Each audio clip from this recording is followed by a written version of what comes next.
Hi ನಮಸ್ಕಾರ.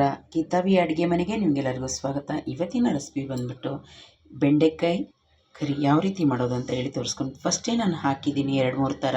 But ಇದು ಬೇರೆ ಥರ ಮಾಡ್ತಾಯಿದ್ದೀನಿ. ತುಂಬ ಚೆನ್ನಾಗಿರ್ತೈತೆ. ರೊಟ್ಟಿಗಾಗಲಿ ಅನ್ನಕ್ಕಾಗಲಿ ಮುದ್ದೆಗೂ ಅಷ್ಟೇ ತುಂಬ ಚೆನ್ನಾಗಿರ್ತೈತೆ. ಬನ್ನಿ ಯಾವ ರೀತಿ ಮಾಡೋದು ನೋಡೋಣ. ನಾನು ಇದು 1 kg ಅಷ್ಟು ತೊಗೊಂಡು ಇದನ್ನ ಚೆನ್ನಾಗಿ ತೊಳೆದು ಒಣಗಿಸಿ ಈ ರೀತಿ ಕಟ್ ಮಾಡ್ಕೊಂಡಿದ್ದೀನಿ. ನಾನು ದೊಡ್ಡದಾಗಿ ಕಟ್ ಮಾಡ್ಕೊಂಡಿಲ್ಲ, ಈ ರೀತಿ ಕಟ್ ಮಾಡ್ಕೊಂಡಿದ್ದೀನಿ. ಬನ್ನಿ ಗ್ಯಾಸ್ ಹತ್ರ ಹೋಗೋಣ. ನಾನು ಗ್ಯಾಸ್ ಹಚ್ಚಿ ಒಂದು ಬಾಣಲಿ ಇಟ್ಟಿದ್ದೀನಿ. ಅದಕ್ಕೆ ಒಂದು 2ರಿಂದ 3 ಸ್ಪೂನು ಎಣ್ಣೆ ಹಾಕ್ಕೊತೀನಿ. ಏನು ಕಟ್ ಮಾಡ್ಕೊಂಡಿದ್ನಲ್ಲ ಬೆಂಡೆಕಾಯಿ ಅದು ಹಾಕ್ಕೊತೀನಿ. ಚೆನ್ನಾಗೆ ಅದನ್ನ ಚೆನ್ನಾಗೆ ಫ್ರೈ ಮಾಡ್ಕೊಂಬಿಡೋಣ. ಇದನ್ನ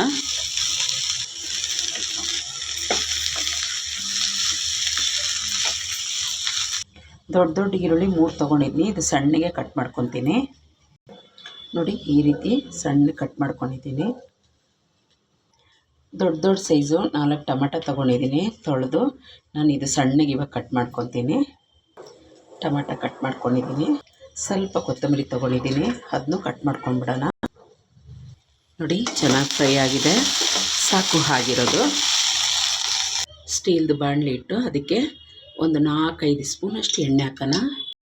ಒಂದು 2 ಲವಂಗ, ಒಂದು ಚಕ್ಕೆ, ಒಂದು ಏಲಕ್ಕಿ, ಒಂದು ಮೆಣಸಿನ್ಕಾಯಿ, 1-2 ಮತ್ತು ಸ್ವಲ್ಪ ಜೀರಿಗೆ ಹಾಕ್ಕೊತೀನಿ.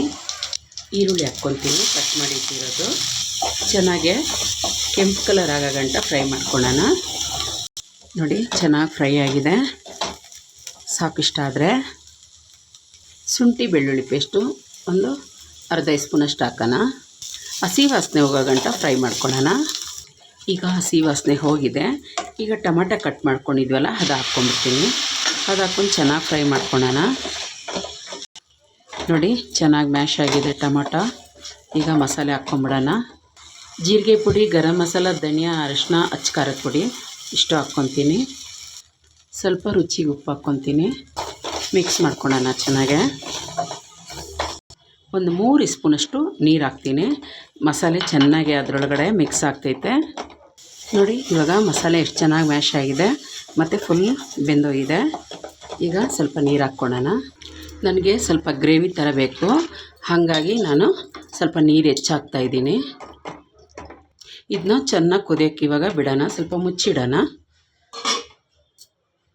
ನೋಡಿ ಚೆನ್ನಾಗಿ ಕುದೀತಿದೆ. ಈಗ ನಾವು ಬೆಂಡೆಕಾಯಿ ಫ್ರೈ ಮಾಡಿರೋದು ಹಾಕ್ಕೊಂಬಿಡೋಣ.